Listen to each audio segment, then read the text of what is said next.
चलो, तो मैंने क्या कहा था कि इस चैप्टर का वेटेज, एक बार मैं फिर से कह रहा हूं, इस चैप्टर का वेटेज 6 मार्क्स है। 6 मार्क्स को अगर हम डिवाइड करें तो आपको मैंने ब्रॉडली इसको 3 पार्ट में मैंने डिवाइड करा, देयर आर 3 पार्ट्स। तो 6 को अगर हम 3 पार्ट में डिवाइड कर सकते हैं, ध्यान रखना यहां पर, तो 3 पार्ट से ही क्वेश्चंस आपके पूछे जाएंगे। इसमें थोड़ा सा कहीं से ही हो सकता है कहीं बाहर से पूछ ले, लेकिन ऐसा चांस बिल्कुल नहीं है। तो सबसे पहले मैंने कहा था कि फर्स्ट पार्ट की बात मैं कर रहा था, तो first part is basic concepts. तो बेसिक कॉन्सेप्ट मैंने कहा कि क्या कहा कि आपको रेशनल नंबर्स, इरेशनल नंबर्स, उसके बाद इंटीजर्स, उसके बाद natural numbers, whole numbers, prime numbers, coprime numbers, main जो पार्ट है ना, that is coprime numbers, composite numbers, rational numbers और इरेशनल नंबर। इन तीन के बारे में अच्छे तरीके से कमांड कर लेना है। बाकी ऐसा कुछ नहीं है कि नेचुरल नंबर क्या है। क्वेश्चन सीबीएसई बोर्ड में ऐसा आ सकता है, मेरा ऐसा मानना है, ऐसा आ जाएगा कि भाई √2 और √3 के बीच में इनमें से कौन सा रेशनल है, इनमें से कौन सा इरेशनल है। तो याद होगा आपको, पहले क्लास में मैंने √2 का वैल्यू, √3 का वैल्यू एंड √5 का वैल्यू मैंने पढ़ाया था आपको। तो एक बार फिर से अपने रजिस्टर पे नोट कर लो, √2 का, √3 का, √5 का। √5 से ऊपर नहीं आएगा, √7 का नहीं आएगा, √11 का नहीं आएगा। दैट मीन्स कि √2, √3, √5। अब √2, √3, √5 का टेंटेटिव वैल्यू अगर आपको पता हो तो इनके बीच में रेशनल लिखना हो, इरेशनल लिखना हो, बड़े आराम से आप बता सकते हो। Next part is composite number. Composite number में मैंने आपको कहा था कि वैसे नंबर जिसके 2 से ज्यादा फैक्टर हो, एंड प्राइम नंबर वैसे नंबर जिसके एग्जैक्टली 2 फैक्टर हो। ठीक है, तो हम ऐसे प्राइम नंबर को और कंपोजिट नंबर को हम और डिफरेंशिएट करते हैं। तो कंपोजिट नंबर से और प्राइम नंबर से सीबीएसई बोर्ड के पेपर में क्वेश्चन पूछा गया है, याद रखना। तो ऐसा क्वेश्चन पूछा गया है कि smallest prime number and smallest 2 digit composite number का एचसीएफ क्या होगा, एलसीएम क्या होगा। तो जब आपको यही नहीं पता हो कि कंपोजिट नंबर क्या होता है, प्राइम नंबर क्या होता है, तो फिर आप पेपर में आंसर क्या कर पाओगे। तो आपका एमसीक्यू क्वेश्चन मिस्टेक हो, गलत हो गया। अब आप बोलोगे सर ये तो मेरी किताब में नहीं था। ठीक है, तो ऐसा नहीं होता। मैंने यही कहा कि 9th क्लास का कॉन्सेप्ट भी क्लास 10th के पेपर में पूछा जाएगा, यानी कि वो सारे चैप्टर्स जिसका नाम आपने क्लास 9th में पढ़ा हुआ है, उसके समरी को एक बार देखना पड़ेगा। अब आपके पास बुक्स नहीं होगा तो मैं आपको सारे चैप्टर्स की समरी आपको भेज दूंगा, तो एक बार वहां से गो थ्रू कर लेना। ठीक है, तो को प्राइम नंबर, अब पेपर में क्वेश्चन आ गया कि if A and B are co prime then their HCF is, इनका एचसीएफ क्या होगा, 1 होगा, 2 होगा, 5 होगा, 6 होगा, वट एवर इट इज। तो 2 numbers are said to be co prime when their HCF is 1, यानी कि 2 नंबर को हम को प्राइम क्या तभी कहेंगे जब उनका क्या हो, एचसीएफ क्या हो, 1 हो। ठीक है, और ये सारा कॉन्सेप्ट मैं क्लास में ऑलरेडी पहले डिस्कस कर चुका हूं। आप देखो सीबीएसई बोर्ड में ऐसा भी क्वेश्चन आया कि भाई 2 एंड 3 के बीच में इनमें से इरेशनल नंबर कौन होगा। तो इरेशनल नंबर का कॉन्सेप्ट क्लियर होना चाहिए ना आपको, कि irrational numbers are those numbers which are not rational. लेकिन इससे तो काम चलेगा नहीं, तो यहां पर वो ध्यान रखना है कि irrational numbers are non terminating, non repeating numbers. तो अगर मान लो कि 4 ऑप्शन दे रखा और एक पूछ दिया कि 2.3, अब एक पूछ दिया कि 1.323232, बहुत बच्चों को यही लगता है कि यही इरेशनल है। नहीं भाई, ठीक है, जैसे रिपीटिंग हो गया, देखो यहां पे रिपीटिंग है तो this number is not an irrational number. लेकिन अगर यही हो 1.32, 322, 322, ठीक है, इस तरीके से अगर ऑर्डर में पूछा जाए तो this number is an irrational number. तो बेसिक कॉन्सेप्ट्स के ऊपर ध्यान रखना है। तो first part is natural numbers. अगर आपका कॉन्सेप्ट क्लियर है तो आपको इसमें ऐसे टिक करना है। मेरा मतलब चेकलिस्ट इसीलिए मैंने बनाया कि आप इसको टिक करेंगे कि yes sir my concept is clear, ठीक है, मुझे इस नंबर के बारे में सब कुछ आता है। Integers, composite numbers and coprime numbers, इसमें most important part is coprime numbers. Then we have composite number. Smallest composite number is 4, याद रखिएगा, and smallest 2 digit composite number is 10। एकदम ध्यान रख, smallest 3 digit composite number is 100, and composite numbers are those numbers which have more than, क्या, more than 2 factors. 6 is a composite number. Why 6 is a composite number? Because 6 is divisible by 1, that is 2, that is 3, and 6 itself. So it has 4 factors. So it is called composite number. ये थोड़ा ध्यान में रखना है, ठीक है। तो इससे क्वेश्चन आ सकता है। नेक्स्ट पार्ट इज रेशनल और इरेशनल से क्वेश्चन आ सकता है। तो दिस इज अगेन इंपॉर्टेंट। अगर आपका कॉन्सेप्ट क्लियर है तो आप इसमें यस टिक कर सकते हो। उसके बाद हम लोग आते हैं रेशनल एंड इरेशनल के ऊपर। ये भी पार्ट हो गया, बता दिया मैंने आपको, ठीक है। फिर आता है रेशनल इरेशनल नंबर्स के बीच बिटवीन रेशनल लिखना और इरेशनल लिखना। मैं बोला था अभी, समझा भी रहा था अभी आपको कि this is a very important concept. तो एक बार आप इसको जरूर देख लीजिएगा। अगर डाउट हो तो कल आप क्लास में आएंगे, अपने कहीं भी कोई क्वेरीज हो तो कल क्लास में आप डिस्कस कर सकते हैं। Next part, last part is expressing rational numbers in the form a by b. ये सीबीएसई बोर्ड में आ सकता है। मान लो कह रहा है कि 1.3 के ऊपर बार है, तो हम इसको ए बाई बी के फॉर्म में कैसे लिखेंगे? तो इसका आपको मैंने एक शॉर्ट ट्रिक बताया था, अगर आपको याद हो तो शॉर्ट ट्रिक से ही करना है। वहां पे टाइम नहीं आपको कि लेट एक्स इक्वल्स टू 1.3 के ऊपर bar, then x equals to 1.333 multiplying both side by 10, then we get this, subtracting this from this we get this. इतना टाइम है क्या आपके पास? नहीं है ना। तो इसका मैंने बड़ा सिंपल ट्रिक बताया था कि नंबर के साथ बार भूल जाओ, डेसिमल भूल जाओ और नंबर को लिख दो। तो 13 लिख दिया, जिस नंबर के ऊपर बार नहीं है उसको माइनस कर दो, लिख दिया। डिनोमिनेटर में एक ही नंबर है डेसिमल के बाद और उसी के ऊपर बार लगा हुआ है, तो 19 दे दो। दैट मीन्स की required number will be 12/9। How many of you are aware of this fact? Raise your hand. Clear है? ठीक है। तो इस तरीके से बिगर नंबर भी आ सकते हैं। मान लो पेपर में आ गया कि 1.32 और इसके ऊपर बार आ गया, ठीक है, तो बड़ा सिंपल है, 132 माइनस 13 और डेसिमल के बाद एक के ऊपर बार है, सो दिस विल बी 9, और एक के ऊपर नहीं है, so this will be 90। Very simple answer. तो ये तो आप ट्रिक है ना, तो ट्रिक ध्यान में रखना पड़ेगा एमसीक्यू में टाइम सेव करने के लिए। तो अगर आप इतने पार्ट अगर आपको क्लियर है, देन आपका सेगमेंट ए जो है दैट इज कंप्लीट है। कल मैं रैंडमली आपको क्वेश्चन दे करके इसमें से चेक करूंगा कि आप आंसर करेक्ट कर रहे हो कि नहीं कर रहे हो। कल भी स्क्रीन पे यही होगा, कल क्लासरूम के स्क्रीन पे होगा, ठीक है। और मैं रैंडमली चेक करूंगा कि आपका पार्ट क्लियर है कि नहीं। अगर किसी भी पार्ट में डाउट है तो आप इसको हाईलाइट करके लेकर के आओगे, आप पूछोगे कि सर मुझे एक बार इस वाले कॉन्सेप्ट को बता दीजिए। यही कारण है कि इस सेशन में एक दिन पहले ले रहा हूं। कल जो सेशन लूंगा उसका डिस्कशन मैं परसों करूंगा, ठीक है। तो आप पहले से इसके लिए मेंटली प्लान कर लोगे तो आप बिल्कुल सेफ रहोगे। Now coming to the second part, ठीक है। अब हम लोग आ जाते हैं कंटेंट के ऊपर, जो हमारे एनसीईआरटी में जो मेरी बुक में दे रखा है, जिस कंटेंट की बात मैं कर रहा हूं।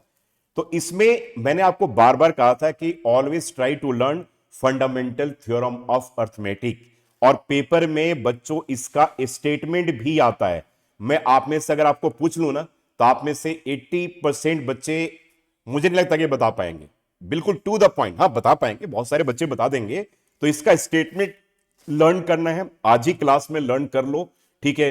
आप घर में बैठ करके लर्न कर लेना कि फंडामेंटल थ्योरम ऑफ अर्थमेटिक का स्टेटमेंट क्या होगा। सीबीएसई बोर्ड में एक बार क्वेश्चन पूछा गया कि state fundamental theorem of arithmetic. अब लो, अब स्टेटमेंट तो आ गया, आपको कॉन्सेप्ट पता है, तो बात थोड़ी बनाओगे भाई। तो अब वहां पर हमें पता है कि every composite number can be expressed as a product of primes and this factorization is unique apart from the order in which the prime factors occur. ये बताया था, इसको बेटे एकदम रट लो। एक 2 मार्कर क्वेश्चन आपके पेपर में आ सकता है। अगर क्लियर है तो यस, नहीं क्लियर है तो नो। तो नो मींस याद करना पड़ेगा।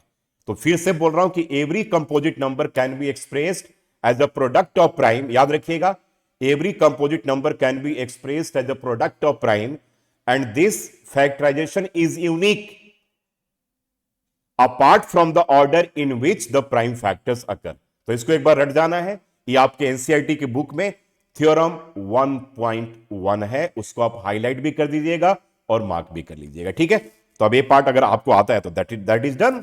अब आ गया कि कंपोजिट नंबर को प्रोडक्ट ऑफ प्राइम में लिखना। यहां हमें मिलता है फैक्टर ट्री।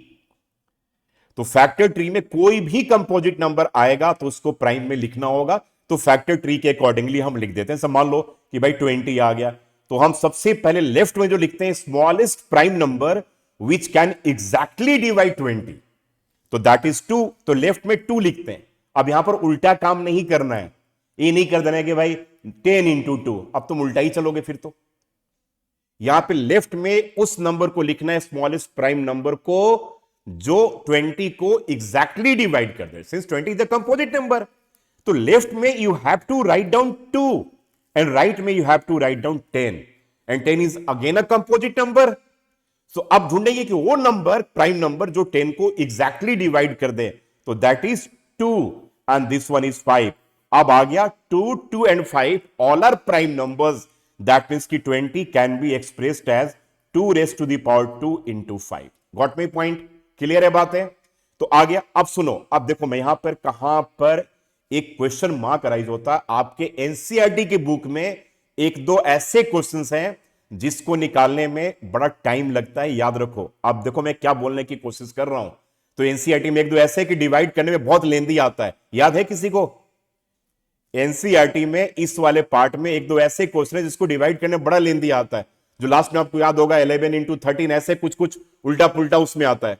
ठीक है, तो मैं फिर से कहूंगा कि इसमें एनसीईआरटी के एक ही क्वेश्चंस को देख लीजिएगा, जो लगता है कि बड़े आसानी से आ जाता है, ठीक है। जहां पे लग रहा है कि प्रॉब्लम क्रिएट कर रहा है उसको हाईलाइट करके एक बार उसको गो थ्रू करना है। मैं कल क्लास में पूछूंगा भी, और कल आप फंस भी जाओगे, मैं आपको भी बता रहा हूं। आप तो मेरे कहने का मतलब है कि अब हमें क्वालिटी की तरफ जाना है ना, क्वांटिटी को छांटना है कि जो आता है वो साइड लाइन हो गया, जिसमें डिफिकल्ट है वो हम टारगेट करना है कि उसको हमें कंप्लीट करना है। तो इसमें थोड़े से एनसीईआरटी में क्वेश्चंस हैं जो आपको एक दो क्वेश्चंस आपको देखना पड़ेगा। ठीक है, अब आ जाओ इस वाले पार्ट में, सेकंड वाले पार्ट में। इसके बाद एक क्वेश्चन आपका इस वाले सेगमेंट से सीबीएसई बोर्ड के पेपर में बार बार क्वेश्चन पूछा जाता है, बार बार क्वेश्चन पूछा जाता है। यू कैनॉट बिलीव कि 2 और 3 मार्कर के रेंज में क्वेश्चन आता है। 4 की पावर n, 6 की पावर n, 12 की पावर n, 28 की power n, 20 what ever it is. तो ये पूछा जाएगा कि भाई 0 के साथ एंड करेगा, 5 के साथ एंड करेगा, या पेपर में मान लो कि 0 और 5 नहीं आ रहा है, कुछ और आ रहा है। तो पेपर में अगर कुछ और आ रहा है ना, तो वहां भी तुम दिमाग लगा करके क्वेश्चन कर सकते हो। ऐसा नहीं कि भाई बिना सर के ऊपर ही डिपेंडेंट है, जो पढ़ाया वही हमें करना है। तो भाई 100 मार्क्स लेकर आना चाहते हो, nobody can take guarantee of 100% marks. मैं 95% मार्क्स की गारंटी लेता हूं यहां बैठ करके, और ये अभी वीडियो मैं यूट्यूब पे भी डाल दूंगा। तो मुझे पता है यूट्यूब पे मेरा सेशन देख लेना बाद में जिन दिन पेपर होगा, और टैली कर लेना यहां से, अगर ये वीडियो तुम्हें नहीं मिले तो मेरे कहने मतलब कि अगर आ जाए तो वहां पे दिमाग लगाना। भाई थोड़ा दिमाग का भी गेम है ना। दिमाग का गेम ये है कि अगर करें कि 6 की पावर n 0 के साथ एंड होता है कि नहीं, तो वैसे नंबर जो 0 के साथ एंड होते हैं उनके प्राइम फैक्टर में क्या होता है? 2 और 5 होता है। सिंपल सी बात है।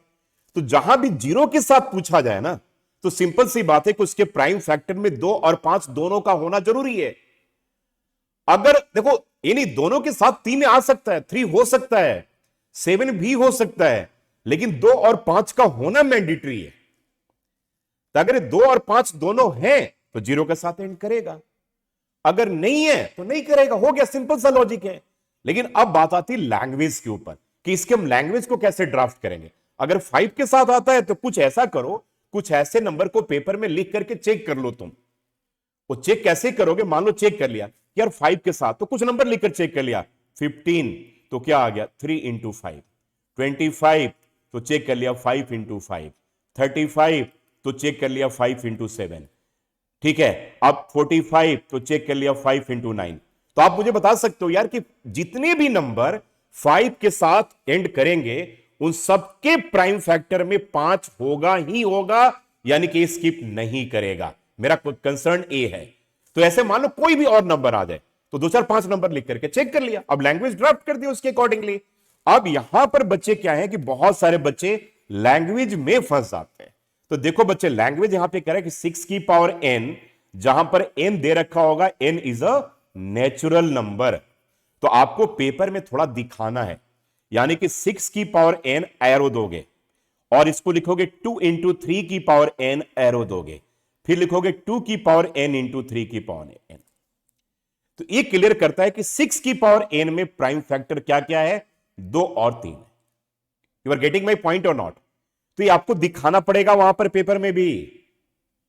ये नहीं एक लाइन में लिख दिया कि नहीं भाई इसके साथ नहीं एंड कर रहा है इसलिए नहीं होगा, तो तुम्हारे स्टेप्स में मार्क्स कटेंगे वहां पर। ये एक्सप्लेन लिखना पड़ेगा।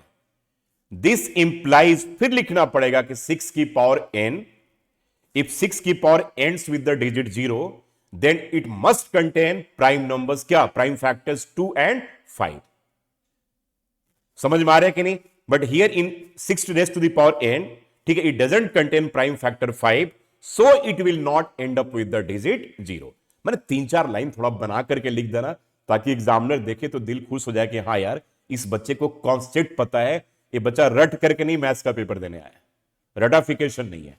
तो भाई तुम्हारा इस सेगमेंट से तो क्वेश्चन पक्का आएगा ही आएगा, 0 आ जाए, 5 आ जाए, या हो सकता है कोई दूसरे नंबर भी आ जाए।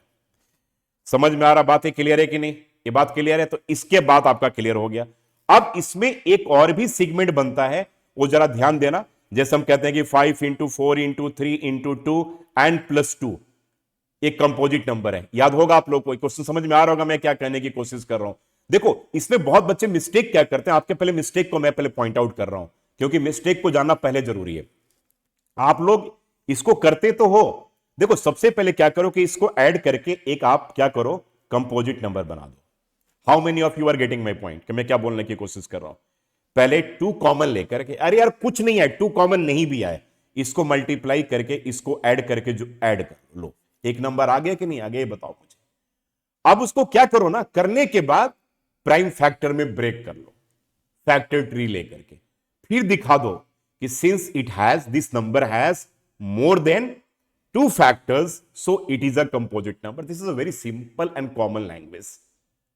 दिखाना जिससे एग्जामिनर को क्लियर हो जाए कि हाँ भाई मैं क्या पूछना चाह रहा हूं, तुम क्या जवाब दे रहे हो। एक तो ये पार्ट आ गया।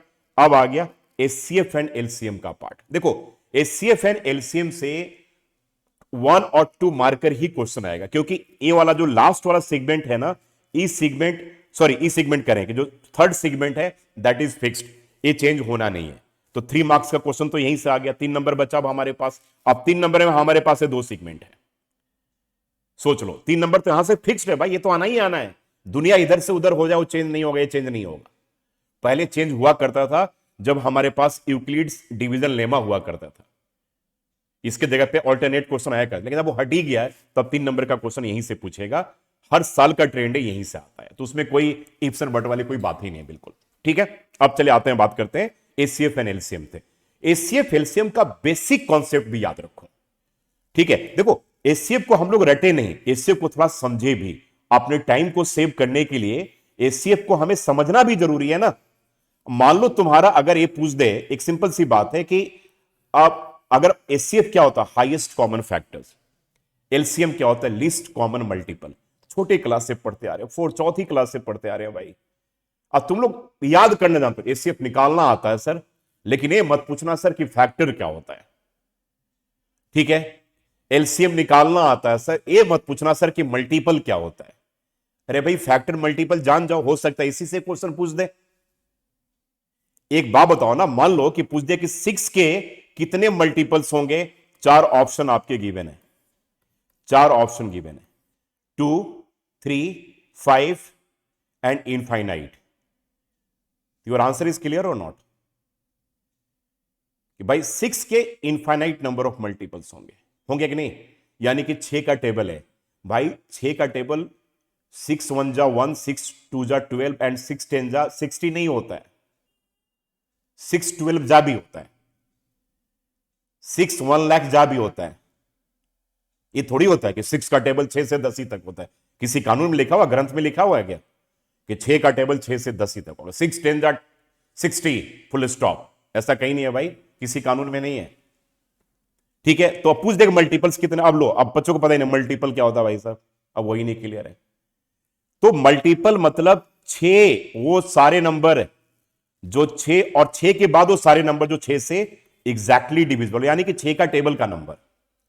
6 1 जा चलते रहेंगे तो infinite number of multiples we have. लेकिन अगर 6 का फैक्टर पूछ दिया जाए तो अब 6 के फैक्टर जो है फाइनाइट है, यानी कि वो लिमिटेड है, उनको हम काउंट कर सकते हैं। तो 6 का फैक्टर क्या हो गया, 1, यहां पे 2 हो गया, 3 हो गया एंड 6 इटसेल्फ हो गया। तो बात यहां पर जब हाईएस्ट कॉमन फैक्टर में आएगा कि भाई 4 का और 6 का एचसीएफ क्या होगा। तो अगर मान लो कि हमें लॉजिक नहीं क्लियर है कि हम कैसे एचसीएफ निकालते हैं, तो छोटे छोटे सम्स को तो आप नॉर्मली ऐसे ही निकाल लोगे। अब मान लो आ गया भाई कि 4 एंड 6 का एचसीएफ क्या हो गया। अब बच्चे के पास इतना टाइम है तुम्हारे पास, अब ऐसे ऐसे निकाल लो। अब छोटे क्लास में चले गए, 4 ये भी साइन दिया, 2 2 जा 4, 2 1 जा 2, अब यहां भी दिया 1 1 जा 1, अरे भाई साहब इतना टाइम है क्या, 10th क्लास में आ गए अब तो। अब दिमाग नहीं लगाना है, सब ऐसे से पूछे तो सबसे पहले ढूंढना है कि छोटा कौन सा नंबर है जिसको 4 और 6 एग्जैक्टली डिवाइड कर दें। तो छोटे वाले के टेबल में चलो ना, 4 1 जा 4, 4 2 जा 8, 4 3 जा 12। अरे हाँ 12 आ गया कि नहीं? तो 12 अगर निकालोगे तो 12 एलसीएम हो जाएगा, लिस्ट कॉमन मल्टीपल हो गया क्योंकि तुम टेबल पढ़ रहे हो। और फैक्टर अगर पूछ दे तो तुम क्या करोगे, दोनों के बीच में क्या फैक्टर होगा, वो कौन सा बड़ा नंबर है दोनों को एग्जैक्टली डिवाइड, दोनों को डिवाइड कर दे तो 2 है। तो यानी कि इसका एचसीएफ 2 होगा। तो देखने की जरूरत नहीं पड़ेगी, ये सब चीज तो आप वर्बली भी पेपर में कर सकते हो, टू सेव योर टाइम। ठीक है, तो एचसीएफ एलसीएम का, एचसीएफ एलसीएम से एक बहुत इंपॉर्टेंट क्वेश्चन आ सकता है, HCF into LCM and that equals to product of 2 numbers. अच्छा, सीबीएसई बोर्ड में ऐसा क्वेश्चन पेपर में पूछा गया कि आप 2 नंबर्स गिवन थे, इनका एचसीएफ निकालो, एलसीएम निकालो और रिजल्ट को वेरीफाई करके दिखाओ। यानी कि यू हैव टू वेरीफाई कि product of HCF and LCM and product of दोनों नंबर इक्वल होते हैं कि नहीं। तो what you have to do, क्या first of all you will find out HCF, then will find out LCM, then product of HCF and LCM, then product of 2 numbers. That means कि both part will be equal to each other. Got my point? ठीक है, ये बात clear है कि नहीं clear है? तो ये आपको समझ में आ गया। अब देखो 3 नंबर्स के जब आ जाते हैं रूल, तो आपके दिमाग में भी होगा सर कि कोई 3 नंबर्स वाला भी फॉर्मूला है। तो 3 नंबर्स वाला फॉर्मूला तो है, लेकिन उस फॉर्मूले का यूज हमें नहीं करना है, ध्यान रखिएगा। तो कहीं किसी बुक से ऐसा मिले तो बिल्कुल नहीं करना है। तो 3 नंबर्स वाले केस में मेरा ऐसा है कि मान लो 6 आ गया, मान लो 12 आ गया, अब मान लो तुम्हारे पास 26 आ गया। ठीक है, तो मैंने आपको क्या कहा था, 6 के प्राइम फैक्टर क्या होगा, 2 और 3, और इसका क्या होगा 2 की पावर 2 इंटू 3, और इसका क्या होगा 2 इंटू 13। तो जब आप एलसीएम निकालोगे, फिर से बोल रहा हूं, अब लास्ट टाइम बोल रहा हूं आपको, अब इसके बाद मौका खत्म हो जाएगा इसका, और फर्स्ट कल से फिर से एक बार डिस्कस कर लूंगा, तो अब दिमाग में तो बैठ ही जाएगा। एलसीएम के केस में मैंने कहा था कि तीनों में जितने डिफरेंट टाइप्स के प्राइम नंबर होंगे, तीनों में डिफरेंट टाइप्स के प्राइम नंबर कौन कौन से, एक 2 है, एक 3 है और एक 13 है, उनका हाईएस्ट पावर का प्रोडक्ट। यानी कि क्या हो गया, 2 की पावर 2 हाईएस्ट है, चेक कर लो। यहां पे 3 की पावर 1 है, 3 की पावर 1 ही रहेगा, और 13 की पावर 1 है, यानी कि इसका क्या हो जाएगा, एलसीएम हो जाएगा। अब भाई तुम पेपर में एलसीएम एचसीएम में गलती मत करके आना, इससे तुम्हारे 2 नंबर का क्वेश्चन होगा क्लियर। अब आ जाते हैं मेन प्रॉब्लम, इसमें आता है कि concepts of smallest and greatest situational problem, कि रिमाइंडर ए बच जाएगा, ए बच जाएगा। तो कल मैं आपको क्लास में, ठीक है, 5 to 6 प्रॉब्लम्स इतने से करवा दूंगा, तो यहां से आपका कॉन्सेप्ट क्लियर हो जाएगा, डोंट वरी। तो कल का टारगेट हम लोग मेन इसको टारगेट में रखेंगे, क्योंकि ये टाइप थोड़ा सा ट्रिकी है, तो कल क्लास में इसके ऊपर क्वेश्चंस कर लेंगे, एनसीईआरटी कर लेंगे, थोड़े एग्जाम्पलर के क्वेश्चंस कर लेंगे, और मेरी बुक में जितने भी क्वेश्चन है 8 से 10 क्वेश्चन कर लेंगे। आप उसको हाईलाइट कर लो, ई वाले पार्ट को हाईलाइट जरूर कर लेना, ये थोड़ा ट्रिकी है, इसमें से क्वेश्चंस आए तो आप फंस सकते हो। ठीक है, अब आ जाते हैं लास्ट सेगमेंट में, कि जहां से फिक्स क्वेश्चन आपके पेपर में आना ही आना है, इसमें कोई इफ्स एंड बट नहीं है। तो √2, √3, √5, ये बात आ गया, √2, √3 और क्या आ गया, √5 आ गया। अब देखो √2, √3, √5 में ये तीनों क्या है, आपके थ्योरम्स हैं, ये भी जरा ध्यान में रखना है, ये तीनों थ्योरम्स हैं।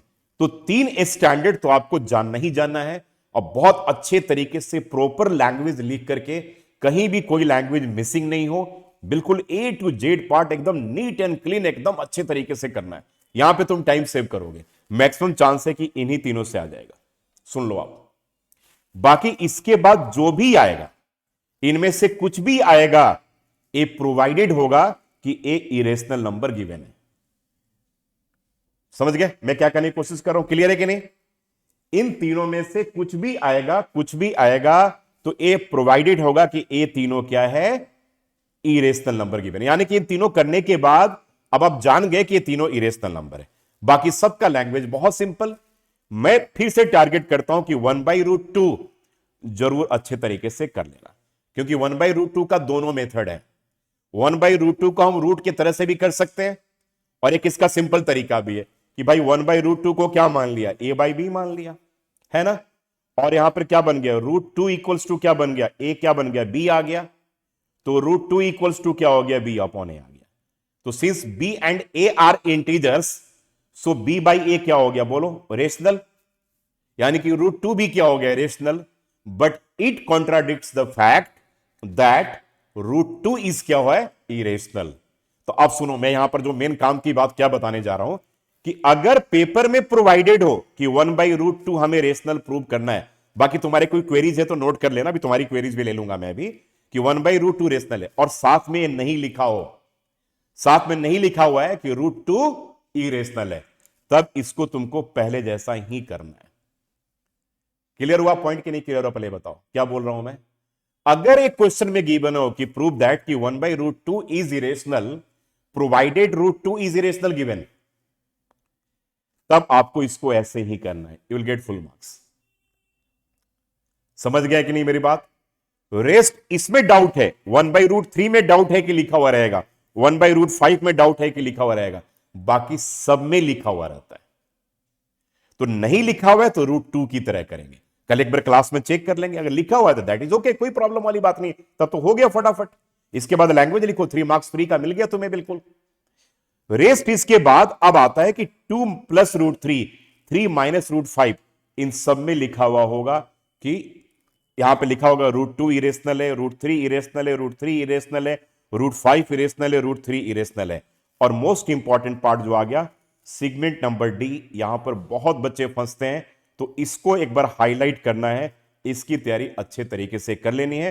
√2 + √3, √3 + √5, √p + √q जरूर कर लेना है, इसमें मिस्टेक होने के चांसेस हैं। अगर नहीं है दैट इज ओके, तो आप यहां पर बस टिक लगाते चलो, क्या दिक्कत है, अगर नहीं है तो कोई प्रॉब्लम नहीं है, टिक लगा लो, फिर तो पार्ट सारा क्लियर हो ही गया, कोई दिक्कत वाली बात ही नहीं है, बिल्कुल ठीक है आपका। ठीक है, अच्छा पेपर में अगर ऐसा कोई क्वेश्चन आ जाए कि भाई ये मान लो कि 1 + 1/√2 का whole square is irrational, question घुमाने के लिए कुछ भी, कोई घबराने वाली बात नहीं है, इसको ब्रेक कर लो ना, ब्रेक करने के बाद ये भी इसी तरीके के फॉर्मेट में आ जाएगा, फिर उसको सॉल्व कर लेना, तो नथिंग टू वरी।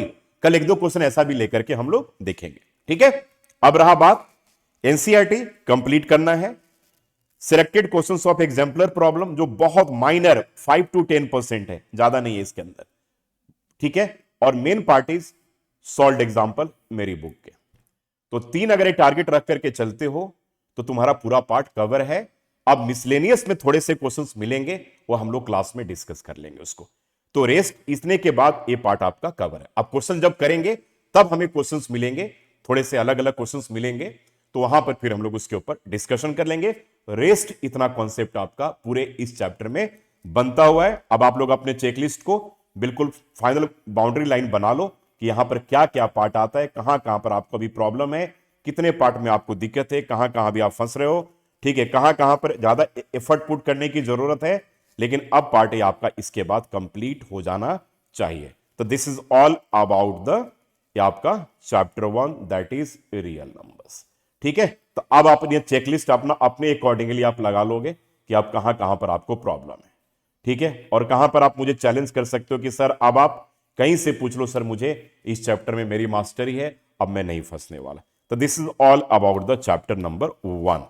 अब आते हैं, आज हम लोग 2 ही चैप्टर लेकर के चलेंगे। ठीक है, से chapter number 2, that is polynomial.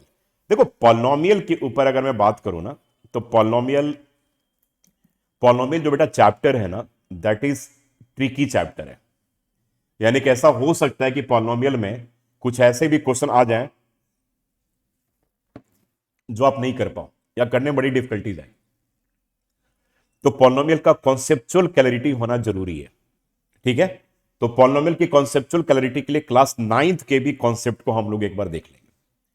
Polynomial में पेपर में ऐसा भी पूछ दिया गया है, अब देखो आप विश्वास नहीं करोगे, क्वेश्चन ऐसा भी पेपर में आ सकता है कि भाई ए एक्स का 0 क्या होगा, where a not equals to 0। अब सुन लो, अब तो बहुत बच्चे बोलेंगे सर ये तो भूल ही गए, सर तुम 9th में पढ़े थे। अब इसमें अब देखो ऑप्शन दिया हुआ है, एक ऑप्शन में -a, ऐसा भी ऑप्शन लिखा हुआ -a, एक में लिखा है 1/a, एक में लिखा है 0, और एक में लिखा है नॉन ऑफ दिस। अब सुन लो, आप जानते हो कि नहीं इंडिया में ऐसे बच्चों की बहुत मेजोरिटी है जो माइनस से लगाते होंगे, आप में से भी कुछ लगा चुके होंगे, ठीक है। तो माइनस ऐसी मेजोरिटी है, मैं तो मेरी तो यही साइकोलॉजी है, ऐसे से, और बहुत अच्छे अच्छे लोगों को देखा है। और फिर वो बोलेंगे सिली मिस्टेक हो गया। अरे सिली मिस्टेक हो गया भाई, ये क्या बात है, सिली मिस्टेक हो गया?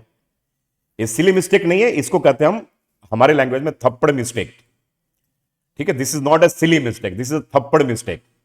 हम जब गलती गलती करते थे तो टीचर मारते थे राइट मुंह पे, दे दनादन।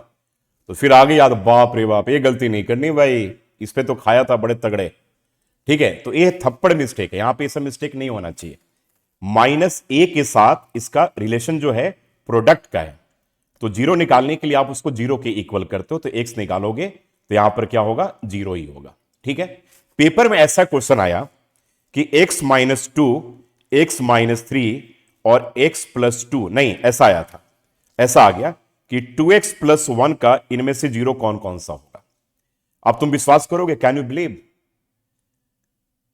70% बच्चे इंडिया में इस ब्रैकेट को ब्रेक करने लगते हैं। सोचो आपका भी, आप में से बहुत बच्चों का दिल कह रहा होगा कि माई गॉड, ये तो मैं भी, ये तो यही करना चाह रहा था, सर ने पकड़ लिया। सबकी बात नहीं कर रहा हूं, सब लोग दिल पे मत लेना, कुछ की बात मैं कह रहा हूं, कुछ यही करेंगे, पूरा एक पेज भर देंगे भाई, इसमें पूरा एक पेज भर देंगे, मतलब कि thickness of the loose sheet, जो आंसर शीट जो होगा, that defines the percentage I scored in, I am going to score in CBSE board paper. पापा मजा आ गया, आज तो मैंने 100 पेज करके आया, अब मार्क्स 10 आ गया भाई। यार सीबीएसई बोर्ड वाले का पैसा क्यों बर्बाद कर रहे हो इतना, वो काम तो नहीं करना है। यहां पर सिंपली जीरो के इक्वल करके इनके वैल्यूज को फाइंड कर लेना है, यानी कि इसका 0 2 हो गया, 3 हो गया, और एक -1/2 हो गया। मेरे कहने का मतलब यही है कि 9th क्लास की भी कुछ ऐसे पार्ट है, फैक्टर थ्योरम, रिमाइंडर थ्योरम, कल मैं तुमको सब बताऊंगा भाई, छोड़ करके नहीं आना है कुछ भी, आ जाए क्वेश्चन देख लेंगे उससे, ठीक है। तो एक बार आइडिया जरूरी है ना, एक बार आइडिया तो लगना जरूरी है बिल्कुल हमें। तो मेरा कहना है कि पॉलिनॉमियल्स में बेसिक कॉन्सेप्ट भी आना जरूरी है, ठीक है। बाकी और कुछ क्वेश्चंस के ऊपर कल डिस्कस करेंगे हम लोग, तो वहां पे मैं बताऊंगा आपको, ठीक है। अब पॉलिनॉमियल्स को हम जरा एक बार ब्रॉडली ऐसे समझते हैं कि 9th क्लास में हम लोगों ने क्या पढ़ा है। 9th क्लास में हम लोगों ने यही पढ़ा था कि भाई पॉलिनॉमियल का डिग्री क्या है, पॉलिनॉमियल के जीरोस क्या हैं, पॉलिनॉमियल के कोएफिशिएंट क्या होते हैं। अब सुन लो मेरी बात को, सीबीएसई बोर्ड में कैन वी एक्सपेक्ट, ऐसा भी आ सकता है कि x+1 की पावर होल क्यूब में x³ का कोएफिशिएंट क्या। अच्छा, x का कोएफिशिएंट क्या है, आप सुन लो भाई, x का कोएफिशिएंट क्या है। देखो मैं क्या बोल रहा हूं, जरा ध्यान से सुनना। तो बहुत बच्चे एकदम आंख बंद करें, वो मजा आ गया सर, इतना आसान क्वेश्चन था, नेवर एक्सपेक्टिंग इतना आसान क्वेश्चन आ जाएगा, वन ही तो है सर। एक्स के साथ वन देख लिया उन्होंने, वन है क्या भाई साहब। आपको एक a+b का क्यूब का आइडेंटिटी ब्रेक करना पड़ेगा, तो आप ए भी एक्सपेक्ट कर सकते हो, सीबीएसई बोर्ड के पेपर में आ सकता है। तो a+b का whole cube is a³ + b³ + 3 a² and +3 a और b²। देखो a फॉर्मूला है, तो x का कोएफिशिएंट क्या होगा, 3 नॉट 1। अब तो आप बड़े खुश होकर के आ ही गए, और एग्जामिनर इतना थोड़ी है, अभी तो थोड़ा शातिर तो है ही ना, तो ऑप्शन में भाई साहब ने 1 को भी डाल दिया, और पहले ही वाले में 1 डाल दिया, लो 1, और बी में 0, सी में 3 एंड डी में 5। अब बच्चा इतना खुश हो गया पेपर देख करके, माय गॉड इतना आसान है पापा। मम्मी एकदम पूरा पूजा वूजा करके गया, टीका उका लगा होगा करके एकदम, कि एकदम पूरा मॉर्निंग में दही भी खाते हैं, दही भी खाते हैं ना, मम्मी ने 2 चम्मच ज्यादा ही खिला दिया, खा ले बेटा, एकदम दही खाने से पेपर इतना जबरदस्त जाएगा तेरा कि पूछ मत। और पूरा एकदम सरस्वती माँ, महावीर जी, ठीक है, गुरु ग्रंथ साहिब, जितने सब भगवान, जितने घर में भगवान है, सबके ऊपर हाथ उन जोड़ करके, फिर भी बच्चे का मार्क्स ही नहीं आया। ले भैया अब क्या करे भाई तुम्हारा, तो यही सब नतीजा है। और मेरा तो मानना है कि बढ़िया प्रिपरेशन हो, सो करके उठ करके जाओ, रात में मूवी लगाओ, 3 घंटे आराम से नेटफ्लिक्स पे मूवी देखो, पूरे साल हो गया भाई, और पेपर दे करके आओ 100 मार्क्स लेकर। मैं तो इस थ्योरी में बिलीव करता हूं, ठीक है। तो पता नहीं क्यों टेंशन में तुम लोग रहते हो, ये हो गया वो हो गया बेकार का, तो ये सब चीजें करना है, समझ में आ गया। तो बेसिक कॉन्सेप्ट्स के ऊपर हम लोग कल क्लास में भी थोड़ा सा काम करेंगे और एक बार देख लेंगे। आपको आता हुआ बहुत अच्छी बात है, नहीं आता हुआ तो एक बार कम से कम आपको आइडिया लग जाएगा। ठीक है ना, क्लियर है ना। चलो, तो नाउ कमिंग टू पॉलिनोमियल्स। तो weightage of this chapter is 4 marks. Tricky chapter है, डिफिकल्ट चैप्टर में फिर से कहूंगा कि चैप्टर आसान नहीं है। 4 नंबर, मेरा मानना है कि 4 नंबर का क्वेश्चन आएगा। इसमें 3 मार्क्स भी हो सकता है, ठीक है, लेकिन 3 मार्क्स से कम नहीं होगा, लेकिन मैक्सिमम 4 मार्क्स होगा। 4 नंबर से ज्यादा का चैप्टर है नहीं, लेकिन इसमें करने के लिए बहुत कुछ है।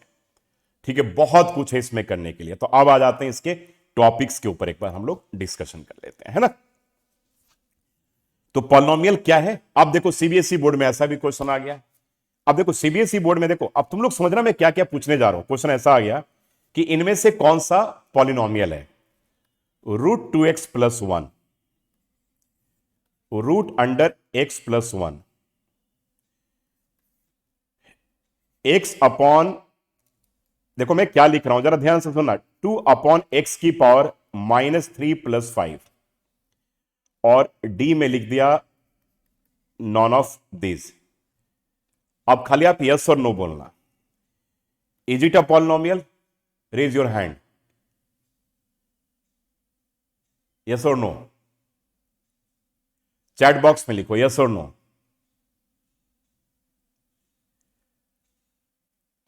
अब बहुत लोग वेट करेंगे दूसरा का चैट आ जाए, उसके बाद हम लिख लेंगे। बिल्कुल yes, yes it is a polynomial, yes it is a polynomial.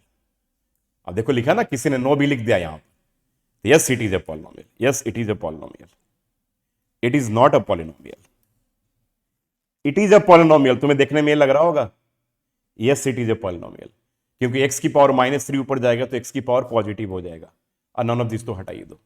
मेरे लॉजिक समझो मैं क्या पूछने की कोशिश कर रहा हूं। तो वैसा अलजेब्रिक एक्सप्रेशन जिसमें वेरिएबल का पावर नॉन नेगेटिव इंटीजर हो।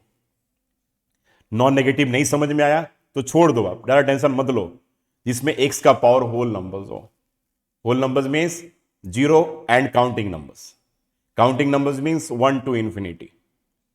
तो ये चेक कर लो, ए √2 रियल नंबर है, x के ऊपर रूट नहीं होना चाहिए। अब यहां पे रूट x के ऊपर रूट है तो ए पॉलिनोमियल नहीं है। अब देखो क्वेश्चन ऐसा आ जाएगा। अब तुम बोलोगे सर एमसीक्यू बड़ा लेंदी आ गया। अरे लेंदी क्या आ गया भाई, क्या आएगा। तो आप एक्सपेक्ट करो कि ऐसे क्वेश्चंस आपके पेपर में पूछे जा सकते हैं। तो एक बार कल इसके ऊपर हम लोग डिस्कशन कर भी लेंगे, कोई प्रॉब्लम नहीं है। तो about polynomial, algebraic expressions are polynomial or not, ये मैंने देखो लिख दिया, क्लियर कट लिख दिया है। If yes then take yes. Degree coefficient से ऊपर मैंने अभी क्वेश्चन पूछा था। Terms, standard form, classification of the polynomial हो गया। Zero of the polynomial, basic to a standard. Linear polynomial का डिग्री 1 होता था तो वहां पे जीरो हमें एक ही मिलता था और रिलेशन भी एक ही होता था। तो लीनियर का जनरल फॉर्म अगर आपको याद होगा तो x + b हुआ करता था, है ना। तो इसका 0x दैट इक्वल्स टू क्या होता था, -b/a। तो लीनियर में जीरो एक ही निकलेगा और एक ही रिलेशन होगा, और वो रिलेशन किसके इक्वल होगा कि 0 equals to minus constant term upon coefficient of x के इक्वल होगा। ये क्लियर है सबको, ये क्लियर है। बाकी कोई डाउट होगा तो कल मैं बता दूंगा, मैं मना नहीं कर रहा हूं। आज मैं इसलिए करवा रहा हूं कि कल आप मुझसे हेल्प ले लो इसका, नहीं तो टाइम हाथ से निकल जाएगा। ठीक है, क्लासिफिकेशन स्टैंडर्ड फॉर्म 0 आ गया, 0 के ऊपर। ठीक है, अब देखो पेपर में ऐसा भी क्वेश्चन आ गया ना, अगर मान लो कि y equals to p of x का ग्राफ है, y equals to p of x का ग्राफ है, जरा ध्यान देना। तो पूछे कि इसके कितने जीरो होंगे, तो इसके जीरो कितने होंगे, 1 होंगे। होंगे 1 के नहीं होंगे, नहीं होंगे, नहीं होंगे, इसके जीरो नहीं होंगे। लेकिन अगर यही x equals to p of y का ग्राफ है तो इसके 0 1, इसका 0 1 हो, है ना। तो this is all about how much attentive you are. आप कितना टारगेट से, कितना आपको प्यार है। जिसको टारगेट से प्यार है ना, उसका मार्क्स तो आना ही आना है। किसी की ताकत नहीं है, कोई भगवान दुनिया ताकत कोई नहीं लगा सकता है, लाने वाला लेकर के आता है। ये थोड़ी है कि हम भगवान को बहुत पूजा करते हैं तो भगवान के नाम से हमारे मार्क्स आ जाएं, और अमेरिका में नहीं पूजा करते हैं तो उनके नहीं आते, उनके भी आएंगे। तो ये सब बात नहीं, आपका प्रिपरेशन में अगर दम हो ना तो आप लाओगे, कुछ भी हो जाए आप लाओगे, nobody can stop you. तो एग्जामिनेशन सेंटर से आप हंसते हुए निकलोगे, मजा आएगा। हाँ यार, आज आ गया, और वो कल आने वाले आपके करियर के लिए बहुत आपको मोटिवेट करेगा। ठीक है, तो ये आ गया। तो जीरो ऑफ द लीनियर, इसके ऊपर बात मैंने कर दिया। Linear polynomial, zero of the linear polynomial and relationship between zero and coefficient, देखो बता दिया ना, x equals to minus B by a, linear के केस में। ठीक है, उसके बाद आता आपका graphical presentation of linear polynomial, जो मैंने अभी डिस्कस किया। तो ये सारा कॉन्सेप्ट आपका बेसिक कॉन्सेप्ट है, जो हम लोगों ने क्लास 9th में, सॉरी 10th का थोड़ा सा बेसिक और बाकी 9th का पार्ट है, तो हम लोगों ने ऑलरेडी डिस्कस पहले करा हुआ सारा का सारा। ठीक है ना, अब आ जाते हैं मेन, हम लोग आते हैं क्लास 10th के कंटेंट के ऊपर। ये सारा कॉन्सेप्ट क्लियर है तो आपको इससे रिवाइज करने में आपको हेल्प मिलेगा। Now coming to quadratic polynomial. तो क्वाड्रेटिक पॉलिनोमियल का देखो, quadratic polynomial general form A x square plus B x plus C होता है ना, जहां पर A B C real number होता है, ए नॉट इक्वल्स टू 0 होता है। ठीक है, अब आपको याद होगा कि मैंने बताया था कि क्वाड्रेटिक पॉलिनोमियल को लिखने के 3 तरीके हैं। There are 3 different ways to express quadratic polynomial, right. और एक आपको बताया होगा कि एक वैसा पॉलिनोमियल जैसे मान लो कि x square minus 5x plus 6 है, where a b and c all are non zero real number, है ना बेटा, नॉन जीरो टर्म्स। और एक में बताया था कि बी जीरो और एक में सी जीरो है, याद होगा आपको, याद रखिएगा बिल्कुल। जैसे मान लो अगर मैंने लिखा कि एक्स स्क्वायर माइनस 5x, तो यहां पर सी इज जीरो। अगर मैंने लिखा कि एक्स स्क्वायर माइनस 2, तो यहां पर बी इज जीरो। अगर लिखा हमने कि x square minus 5x plus 6, तो यहां पर ए बी सी तीनों नॉन जीरो टर्म्स है ना। तो आप तीनों में एक ही क्वेश्चन जरूर प्रैक्टिस करना आपको, तीनों टाइप में, ताकि टाइप क्लियर हो हमारा। टाइप ही नहीं क्लियर होगा तो फिर कैसे हम कर पाएंगे। और इस 3 से बाहर दुनिया में कोई भी क्वाड्रेटिक पॉलिनोमियल्स का फॉर्म बनेगा ही नहीं, बनेगा। कोई भी बने आप इसके फॉर्म पे लेकर के आ सकते हो। अब आप बोलोगे कि सर एक्स स्क्वायर भी तो है, हां भाई है, तो एक्स स्क्वायर को आप इसको हटा दो। अब थोड़ी एक्स स्क्वायर क्या आएगा कि इसका जीरो निकालो और इसका वेरिफिकेशन करो, ऐसा थोड़ी पूछा जाएगा। ऐसा नहीं कि एक P of x equals to x square दे रखा है और कहेगा find the zero of this quadratic polynomial and verify, ठीक है, रिलेशनशिप विद जो भी इसका विद इट्स कोएफिशिएंट, ऐसा थोड़ी आता है यार एक्स स्क्वायर का। ठीक है, तो इसको हम लोग हटा देते हैं। बाकी जो स्टैंडर्ड फॉर्म पे लिखने वाली बात है, x square plus B x plus C में हमारे पास 3 टाइप के बनते हैं पॉलिनोमियल। ठीक है, तो आ गया। अब इसका जीरो निकालना, इसका वेरिफिकेशन करना और इसका ग्राफिकल प्रेजेंटेशन। तो graphical presentation is very important. तो ग्राफिकल प्रेजेंटेशन में 2 ही जानना आप। लीनियर में line will be a straight line, y equals to p of x means we will check intersection point at x axis and x equals to p of y, we will check intersection point at y axis.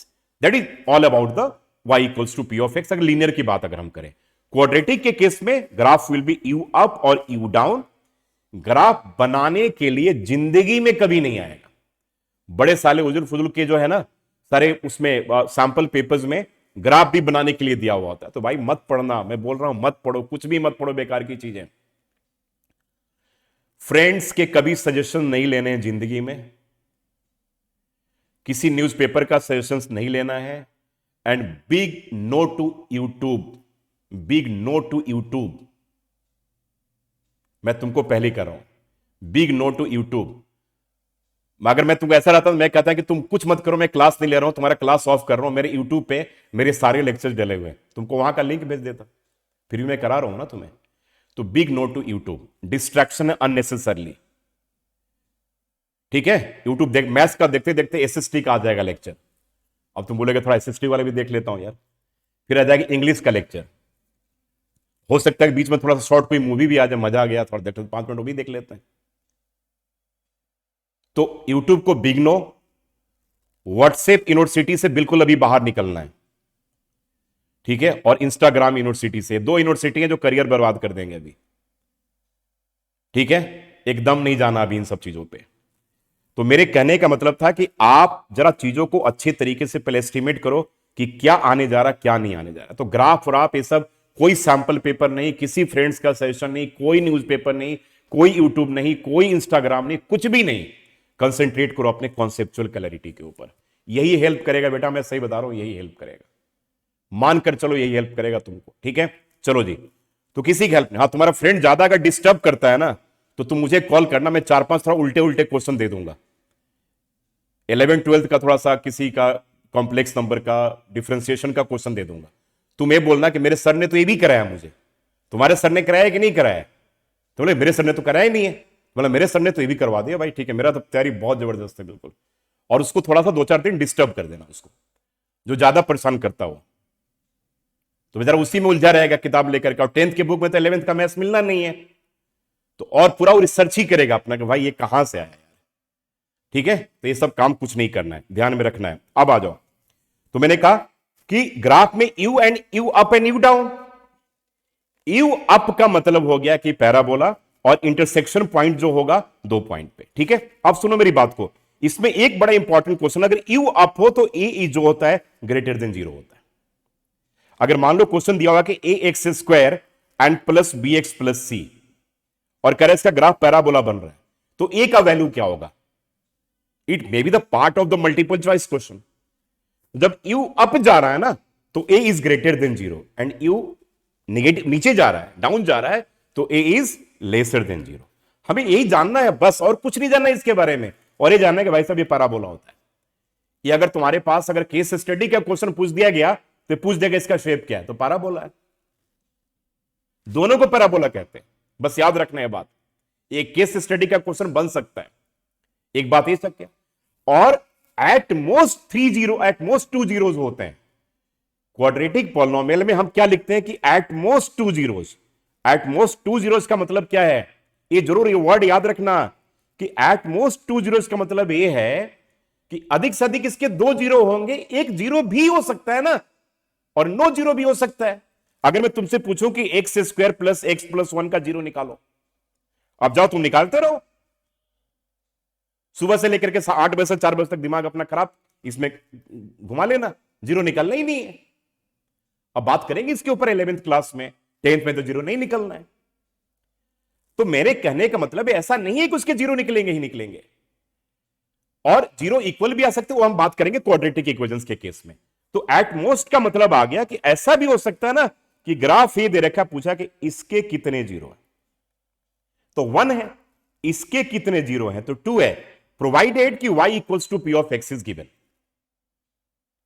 और मैं पूछूं कि इसके zero कितने हैं तो no zero, यानी कि इसके कोई भी जीरो नहीं है। तो ये आपका ग्राफिकल प्रेजेंटेशन के ऊपर एमसीक्यू में क्वेश्चन पूछा जा सकता है। तो एक बात आपको ये भी क्लियर हो गया कि ग्राफ से क्या रिलेटेड क्वेश्चन आ सकता है, लीनियर का। और एक बड़ा अच्छा क्वेश्चन आता है कि जितने भी पॉलिनोमियल का डिग्री होगा उसके एट मोस्ट उतने ही जीरो होंगे। अगर मान लो कि कह रहे कि एक पॉलिनोमियल का डिग्री n है और 4 ऑप्शन गिवन है, A B C and D given है, तो एक क्वाड्रेटिक पॉलिनोमियल का डिग्री n है, तो इसके एट मोस्ट कितने जीरो हैं? ऑप्शन में दे रखा देख लो, n square, n cube, n की पावर -2, और यहां पे दे रखा n। तो जो उसका डिग्री होगा उसके एट मोस्ट उतने ही जीरो होंगे, तो correct option will be your D option. अगर पॉलिनोमियल का भाई डिग्री 100 है तो उसके एट मोस्ट 100 जीरो होंगे। तो ये चीज जरा ध्यान से आपको ध्यान में रखना है। तो ये आपका हो गया ग्राफिकल प्रेजेंटेशन के ऊपर। ठीक है, चलो जी अब आ जाता, देखो मैं एक एक पार्ट अभी पूरा प्लानिंग के साथ डिस्कस कर रहा हूं। तो रिलेशनशिप बिटवीन जीरोस एंड ये आ गया ग्राफिकल प्रेजेंटेशन के ऊपर। हम लोगों ने देख लिया कि क्या क्या आ सकता है। ग्राफिकल के बाद एक इंपॉर्टेंट क्वेश्चन बनता है, relationship between zeros and its coefficient. और एक बात बच्चों जरूर याद रखना कि पॉलिनोमियल और क्वाड्रेटिक में बहुत सारे ऐसे क्वेश्चंस बनते हैं जो सिमिलर क्वेश्चंस होते हैं, यानी कि पॉलिनोमियल का क्वेश्चंस क्वाड्रेटिक में भी पूछा जाएगा। फर्क क्या है दोनों में, कि भाई अगर क्वाड्रेटिक में होगा तो x square plus B x plus c equals to 0 होगा, और अगर ये पॉलिनोमियल में है तो ए नहीं होगा। बस अल्फा प्लस बीटा पॉलिनोमियल के केस में -b/a होता है, और प्रोडक्ट के केस में c/a होता है। तो अगर मान लो 0 हो तो क्या वहां नहीं होगा? क्या वहां भी होगा? ये थोड़ी एक वहां नहीं होगा। ऐसा कोई रूल थोड़ी है कि इसके लिए बना उसके लिए नहीं बना है। फर्क बस यही है, और कोई फर्क नहीं है। तो पिछले 2 साल से लास्ट ईयर के पहले वाला ईयर, 2 साल में क्वेश्चन ऐसे पूछे गए जो क्वेश्चन पॉलिनोमियल का है और घुमाया हुआ है क्वाड्रेटिक के केस में। तो ये भी आप मेंटली प्रिपेयर रहना। ठीक है, ये मैं आपको ये भी बता दिया आपको। ठीक है ना, चलो जी। तो अब इसके रिलेशनशिप से एक क्वेश्चन पक्का पेपर में आता है, और वो बहुत सिंपल है एकदम अगर उसको हम ले मैन के लैंग्वेज में अगर कहें, एकदम शॉर्ट में अगर आपको मैं समझाऊं, तो हम सबको पता है कि क्वाड्रेटिक पॉलिनोमियल के एटमोस्ट कितने जीरो होते हैं? 2 जीरो होते हैं। 2 जीरो होंगे तो 2 रिलेशन बनेगा। एक रिलेशन का नाम अल्फा, एक का नाम बीटा है। 2 रिलेशन में क्या, 2 जीरो में एक अल्फा एक बीटा, तो रिलेशन 2 बनेंगे। तो क्या क्या होगा बोलो? अल्फा प्लस बीटा जो होगा माइनस बी बाई ए होगा, अल्फा इंटू बीटा जो होगा वो सी बाई ए होगा। बी ए सी ए याद रखना है कि ए क्या होगा? एक्स स्क्वायर का कोएफिशिएंट होगा, बी क्या होगा? एक्स का कोएफिशिएंट होगा, और सी क्या होगा बेटा? कांस्टेंट टर्म होगा। तो alpha plus beta minus B by A, that means कि minus coefficient of x upon coefficient of x square. Alpha into beta equals to C by A, that equals to constant term upon क्या होगा? Coefficient of x square. ये तो हम सबको अच्छे से पता ही है, बिल्कुल ठीक है, कोई प्रॉब्लम है ही नहीं। अब इसमें तीनों टाइप्स के पॉलिनोमियल आ जाए, अगर मान लो आ जाए 2x स्क्वायर माइनस 4x, तो वहां पर लिख लेना कि ए बी सी वहां पर जीरो है, जल्दीबाजी मत करना। और 2x स्क्वायर माइनस 4x वाले केस में ऐसा जरूर करना, जैसे 2x square minus 4x equals to zero आता है ना बेटा, तो ऐसा जरूर करना जो मैं बोल रहा हूं कि 2x square equals to 4x, x और x कट गया तो 2x इक्वल्स टू 4 और x इक्वल्स टू 2। सही कर रहे हैं कि नहीं? सही बोल रहा हूं कि नहीं बोल रहा हूं, पहले बता दो मुझे। क्यों? अरे ऐसा ही करना, क्या दिक्कत है? ऐसा नहीं करोगे? माई सोच रही है। हाँ हाँ सही बोला। करेंगे नहीं करेंगे सर? नहीं कट करेंगे, हाँ याद रखना। तो यहां पे 2x square minus 4x equals to zero, तो 2x equals to x minus 4 x minus 2 equals to zero, तो 2x equals to zero and x minus 2 equals to zero, तो x equals to zero and x equals to positive 2। ये 2 zero दिखाना जरूरी है। और ऐसी तरीके से अगर एक्स स्क्वायर माइनस 2 हो तो ऐसा मत करना कि एक्स स्क्वायर इक्वल्स टू 2 और x equals to root under 2। Root under plus minus 2 भी लिखोगे तो मत लिखना, तुम प्रॉपर मेथड से करना कि एक्स स्क्वायर माइनस 2 को क्या करोगे बोलो? एक्स का स्क्वायर माइनस क्या? रूट 2 का स्क्वायर। याद है ना सबको कि नहीं याद है? बताओ पहले। तो इसको बच्चे ऐसे ब्रेक करना है, तो यहां पर गलती मत करना। आता है क्वेश्चन और बार बार ऐसा पूछा गया है रिलेशनशिप का वेरिफिकेशन, तो बहुत अच्छे से कर लोगे। रूट्स वाले क्वेश्चन थोड़े से आप लोगों को करने हैं, वो कल क्लास में हम लोग 2 4 5 क्वेश्चन कर लेंगे। मिडिल टर्म स्प्लिटिंग तो वहां से क्लियर हो जाएगा, बाकी इसमें कोई और कोई प्रॉब्लम वाली बात इसमें नहीं है। तो ये रह गया ग्राफिकल प्रेजेंटेशन, और उसके बाद relationship between zero and its coefficient. 2 part हो गया। चलो now coming to the third part, on finding quadratic polynomial when the sum and product of its zeros are given. Very important. तो अगर आपके पास सम गिवन है एंड प्रोडक्ट गिवन है, तो required quadratic polynomial will B k under bracket x square and minus क्या? sx plus P. Yes और no? अब यहां पर देखो, एक बार फिर से बोल रहा हूं मैं, ये मेरा केस स्टडी है जो तुमको मैं बोल रहा हूं ना, ये मेरा अपना केस स्टडी है। जो तुम केस स्टडी पढ़ रहे हो ना 36 37 38 नंबर पे, ये मेरा अपना टीचिंग का केस स्टडी है। बहुत सारे बच्चे क्वेश्चन पढ़ते ही नहीं, वो सीधा देखते हैं ना कि भाई सीधा उन्होंने मैंने कि वो देख लिया कि भाई अरे यार क्वाड्रेटिक पॉलिनोमियल बनाना है, मजा आ गया है। तो इतना एक्साइटमेंट से वो भर जाते हैं ना कि पूछो ही मत। और जब एग्जामिनेशन सेंटर से निकलते हैं ना, सारा एक्साइटमेंट मिट्टी में मिल जाता है बिल्कुल। फिर बाद में वही ओह काश, एक्सक्लामेशन बोलते हैं ना, एक्सक्लामेटरी सेंटेंसेस जो है, ओ काश पढ़ाई किया होता, काश विनय सर का बात माना होता यार, ठीक है तब होता। तो वो तो गया, अब तो तीर कमान से गया, अब दोबारा लौट के थोड़ी आना है। तो पढ़ते ही नहीं, क्वेश्चन पढ़ना है कि क्या दे रखा, सम एंड प्रोडक्ट तो कहीं नहीं गिवन है। जीरो दे रखा था 2 और 3। मैं आपको 3 4 साल पहले सीबीएसई बोर्ड का केस स्टडी अपने बच्चों को बता रहा हूं, बहुत ब्राइट बच्चे के बता रहा हूं, ही गॉट 98% इन मैथ्स। अब 2 नंबर यहां पर गलती किया, सोचो उसको पढ़ा, उसको लगा ना कि जीरोस दे रखा है और ये दे क्या रखा था, सम।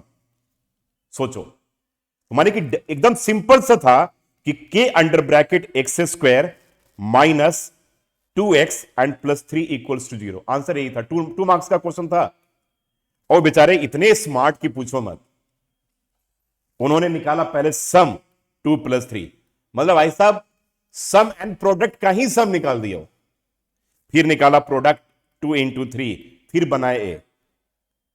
तो मेरे कहने का मतलब है क्वेश्चन पढ़ना जरूर कि क्या दे रखा है भाई, क्या दे रखा है। ठीक है, तो ये बहुत जरूरी चीज है। तो अगर आपके पास sum and products are given, then required quadratic polynomial will be K under bracket x square minus क्या क्या बोला, minus S x plus P, जहां पर एस क्या है सम एंड पी क्या है प्रोडक्ट। ठीक है, तो इससे एमसीक्यू में भी आ सकता है और आपके 2 मार्कर क्वेश्चंस में भी पूछा जा सकता है। अब ऐसा कोई क्वेश्चन आ गया कि 3 plus root under 5 upon 2 and 3 minus root under 5 upon 2 ये दे रखा है। अब इसका हमें क्वाड्रेटिक पॉलिनोमियल बताना है, तो घबराने वाली बात नहीं है। अगर जीरोज दे रखे इसका सब निकाल लो, प्रोडक्ट निकाल लो, फिर पुट कर दो, उसमें क्या प्रॉब्लम है। ठीक है, तो ये थोड़ा सा ध्यान में रखना है। तो अब चलो इसके ऊपर कल क्वेश्चन हम लोग करेंगे भी। On finding the quadratic polynomial when the sum and product of its zeros are given. Next part, on finding the values of symmetric expression involving zeros of quadratic polynomial. This is very important. ठीक है, this is very important. अब देखो इस case में हमें क्या करना है, जरा ध्यान दो। अब यहां पे 3 पार्ट है, एक finding another polynomial alpha beta of the zeros are given, और एक है अननोन टर्म है। 3 पार्ट आपके। इस पहले वाले पार्ट को थोड़ा सा सिंपल लैंग्वेज में समझो कि हमें वैल्यूज को इवेल्युएट करना है अल्फा एंड बीटा के टर्म्स में। ठीक है, अल्फा एंड बीटा के टर्म्स में समझ में आ गया ना। तो वहां पर 3 बड़े इंपॉर्टेंट आइडेंटिटी आपको मैंने बताया था। बहुत बच्चों को एकदम आ गया होगा कि हाँ यार, इस सर ने तो बोल बोल करके सर थक चुके हैं बता बता करके। Alpha square plus beta square, alpha cube plus beta cube, और तीसरे में क्या अल्फा माइनस बीटा। और दुख की बात है कि अभी तक बच्चों की बात बताए ना, अभी तक बच्चों से पूछ लो ना तो मुंह बंद हो जाता है, बिल्कुल शट बिल्कुल। अभी 3 आइडेंटिटी इतना काम आता है कि पूछो मत। एक बार नहीं 50 टाइम्स क्लास में मैं डिस्कस कर चुका हूं। तो अल्फा प्लस बीटा का whole square minus 2 alpha beta, इसका आइडेंटिटी कैसे आया था क्लास में बताया था।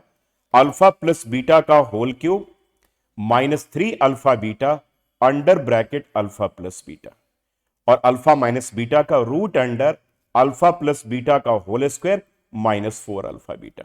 भाई ये बच्चे मैं एक बार फिर से बोल रहा हूं, जरूर जरूर बढ़िया से याद कर लो, इसमें बिल्कुल ठीक है। बाद में रिग्रेट करने से कुछ नहीं मिलना। ठीक है, और alpha square beta square 3 identity 20 बार बोल चुका हूं, अब तो इसको याद कर लो।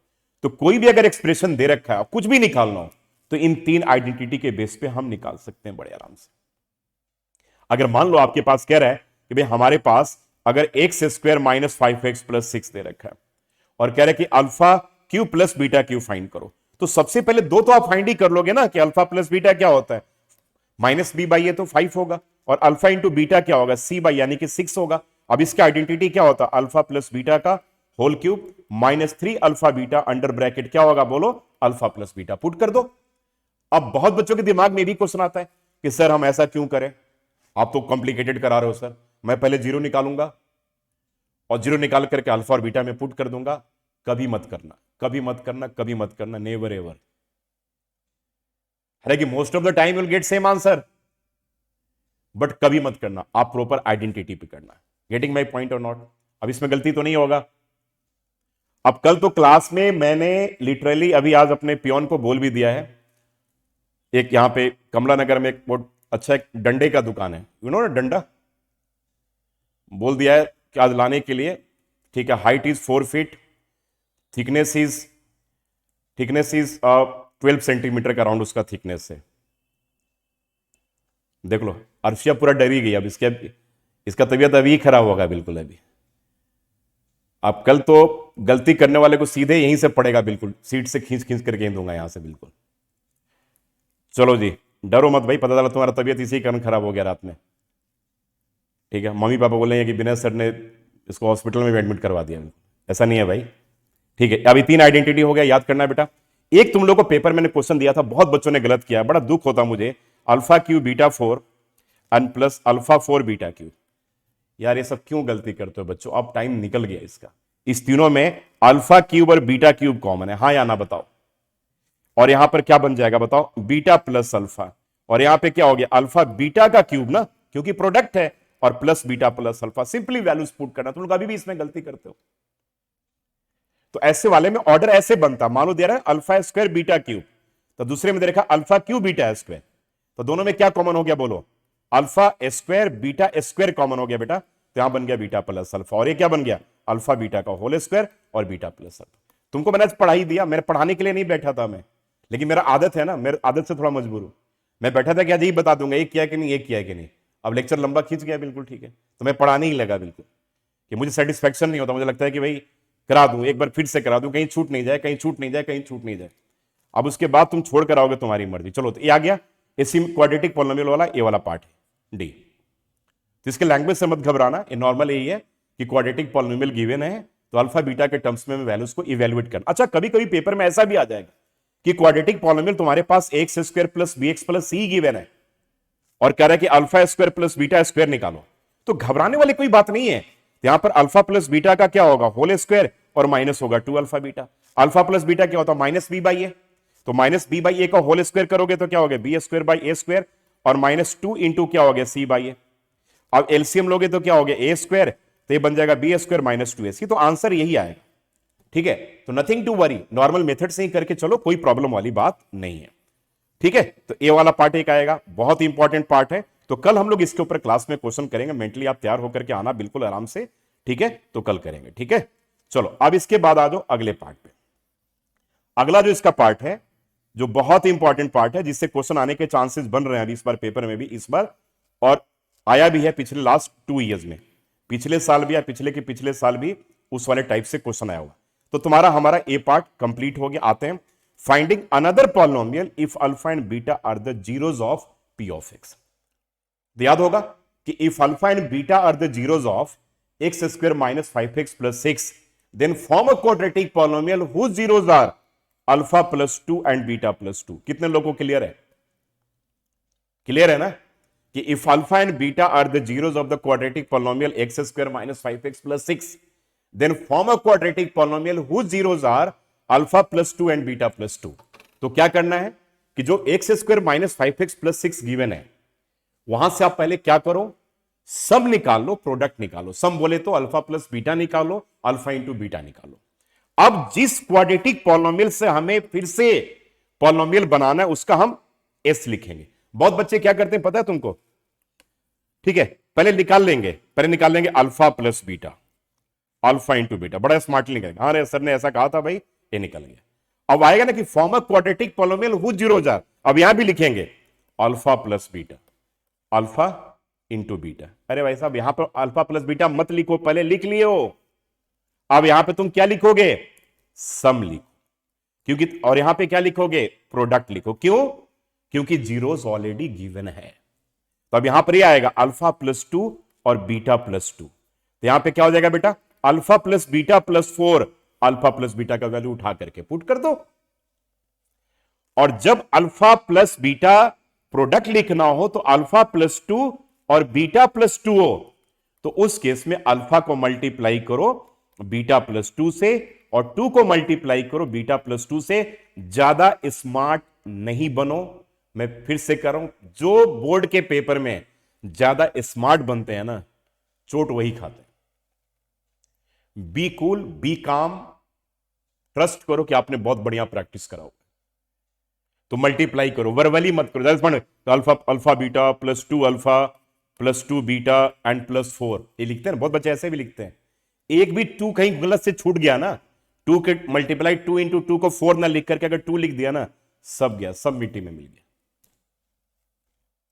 तो प्रॉपर आराम से मल्टीप्लाई करके लिखो, जहां पर एरर होने का चांसेस मिनिमम हो, उसको मिनिमाइज करना है, अपने एरर को, अपनी गलतियों को मिनिमाइज करना है। तो ये पार्ट क्लियर है कि नहीं सबको? ये बताओ, बिल्कुल क्लियर है कि नहीं?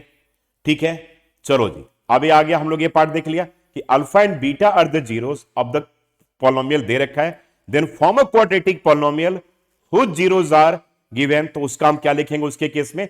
पहले निकालेंगे अल्फा प्लस बीटा और उसके बाद हम क्या करेंगे, एस एंड क्या करेंगे, पी निकालेंगे, सम एंड क्या करेंगे, प्रोडक्ट करेंगे। ठीक है, बात क्लियर है ना? एकदम एकदम 100% क्लियर है, डन। चलो जी, अभी आ गया आपके पास, ये आ गया। ठीक है, अब आ गया लास्ट, ये बड़ा इंपॉर्टेंट पार्ट यार, पिछले बहुत दिन से इससे क्वेश्चन पूछा जा रहा है और एक 2 मार्कर में भी क्वेश्चन आता है। देखो जी, अब इसके लिए थोड़ा सा कुछ कॉन्सेप्ट को एक बार समझ लेते हैं, बाकी अब 10 मिनट में फिनिश हो जाएगा। क्या कॉन्सेप्ट को एक बार हम समझते हैं कि पहले जरा ध्यान देते हैं कि जीरो जीरो जीरो देखो, सॉल्यूशन को देखो, रूट्स को देखो, ये तीनों मोर ओवर लेस एक ही है, यानी कि एक दूसरे के सिनोनिमस हैं सारे, ठीक है। तो मेरे कहने का मतलब है कि जहां भी दे रखा है ना कि कोई क्वाड्रेटिक पॉलिनोमियल अगर आपको मान लो दे रखा है कि एक्स स्क्वायर माइनस 5 के एक्स प्लस 6, ठीक है, ऐसा क्वेश्चन है, एक्स स्क्वायर माइनस 5 के एक्स प्लस 6, और कह रहे कि इसका एक जीरो गिवन है 2। क्या बोला मैंने? एक जीरो क्या गिवन है? 2। तो क्या कहने का मतलब समझ रहे हो? इसका जरा लॉजिक को समझो, यानी कि इस एक्सप्रेशन में अगर हम x के जगह 2 पुट कर दें तो रिमाइंडर जो होगा that will be equal to 0 होगा। तो पूछेगा कि भाई k का वैल्यू फाइंड करो। अब बहुत बच्चों को पता नहीं, मुझे समझ में नहीं आता है कि क्या क्या समझ रहे थे इन क्वेश्चंस को कि सर ऐसा आ गया। अब वहां पे alpha plus beta, alpha into beta, उल्टा पुल्टा कुछ कुछ लगाने लगते हैं। अरे कोई दिक्कत नहीं है भाई, अगर कह रहे कि एक्स स्क्वायर माइनस 5 के एक्स प्लस 6 है, इसका 1 0 है, तो आपको सिंपल कुछ नहीं करना है वहां पर।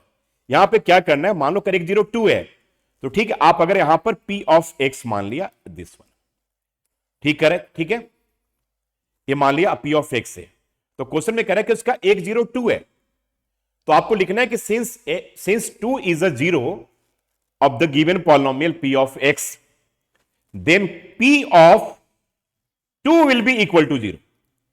गॉट माई पॉइंट और नॉट? कितने लोगों को समझ में आ गया बात मेरी? यानी कि अगर हम x के जगह पे 2 पुट कर दें तो पॉलिनोमियल 0 के बराबर आ जाएगा, इक्वल आ जाएगा। बोले तो 2 की power 2 minus 5k into 2 and plus 6 equals to 0। तो दैट मीन्स कि 4 minus 10k and plus 6 equals to 0। तो माइनस 10k प्लस क्या 10 इक्वल्स टू 0, तो minus 10k equals to minus 10 और k equals to 1। Got my point? तो ऐसा कभी भी क्वेश्चन हो तो घबराने वाली बात नहीं है भाई, अरे 0 ही दे रखा है ना, क्या दिक्कत है, क्या प्रॉब्लम है। और अगर मान लो कोई क्वाड्रेटिक पॉलिनोमियल में अगर 2 अननोन टर्म दे रखा है, एक a है और एक b है, और उसके 2 अलग अलग 0 दे रखे हैं, समझ गए मेरी बात? समझ रहे हो क्या मैं बोलने की कोशिश कर रहा हूं? तो बड़े स्मार्टली क्या करेंगे, पहले वाले में एक 0 को पुट करेंगे तो एक एक्सप्रेशन a और b के टर्म्स में निकल जाएगा, यस और नो। दूसरे वाले में पुट करेंगे एक और निकल जाएगा, दोनों को एलिमिनेशन से सॉल्व करके और बी की वैल्यू निकाल लेंगे। यानी कि ए 9th क्लास का तुम्हारा कॉन्सेप्ट है, सोचो, जो तुम लोगों को अगर याद हो रिमाइंडर थ्योरम में और फैक्टर थ्योरम में करे थे, याद है? फैक्टर थ्योरम में ए और बी वाला क्वेश्चन करे थे, तो रिमाइंडर और फैक्टर थ्योरम को का कॉन्सेप्ट, बेसिक कॉन्सेप्ट एक बार हम लोग कल क्लास में देख लेंगे, ठीक है, ताकि अगर वहां से कुछ ऐसा पूछ दे तो भाई हमारा लॉस नहीं हो, हमें आता हो क्वेश्चन। तो एक आपके पास से ही आ गया, ठीक है। तो इस टाइप से भी पिछले 2 साल, लास्ट ईयर और लास्ट टू लास्ट ईयर भी क्वेश्चन इस वाले टाइप से पूछे गए, ठीक है। अब तुम बोलोगे तो मेरे करिकुलम का पार्ट ही नहीं है सर, इसमें इतना ही पढ़ना है। अरे भाई क्या हो गया, पढ़ना है तो बेसिक ही तो आ रहा है।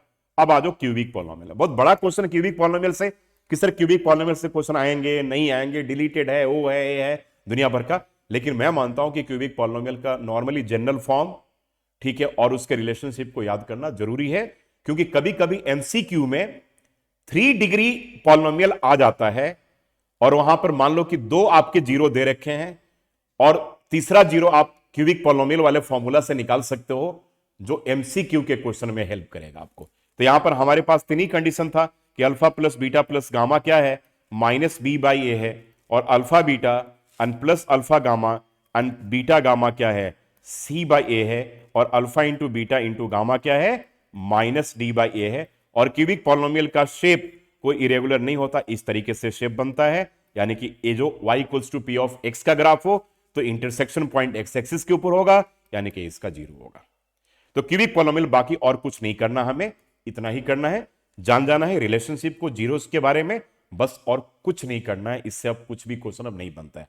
तो this is all about the entire trends of this 2 chapter, one is real numbers and second one is polynomial. तो दोनों चैप्टर को अगर हम मिला लें तो टोटल हमारा वेटेज 10 नंबर का, करीब करीब 10 नंबर का बन जाता है, प्लस माइनस 1, 6 नंबर तो उसका पक्का है, ठीक है। पॉलिनोमियल हो सकता है कभी 3 मार्क्स का आ जाए, पॉलिनोमियल से केस स्टडी बेस्ड क्वेश्चन आने के चांसेस कम है, लेकिन आ सकता है, क्योंकि पॉलिनोमियल में अच्छे केस स्टडी क्वेश्चंस बनते हैं। जो कॉमन डे लाइफ में आप जितने भी ब्रीजेस देखते हो, शेप्स देखते हो, जो पैराबोला के शेप में होता है, तो यहां पर जनरल कॉमन डे लाइफ में क्वेश्चंस बनते हैं, तो हो सकता है कि पूछा भी जाए।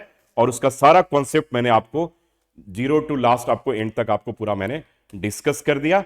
ठीक है, तो this is all about the concept of this two chapters. I think आप लोग अब यहां तक कॉन्सेप्ट कंप्लीटली आपको क्लियर हो गया होगा। अब यहां तक कोई आपको डाउट नहीं होगा। कोई डाउट है यहां तक? तो अब एक बार आपके डाउट्स को मैं ले लेता हूं। अगर कोई ऐसा कोई कॉमन डाउट्स है, कॉमन क्वेरीज है, तो आप अपने क्वेरीज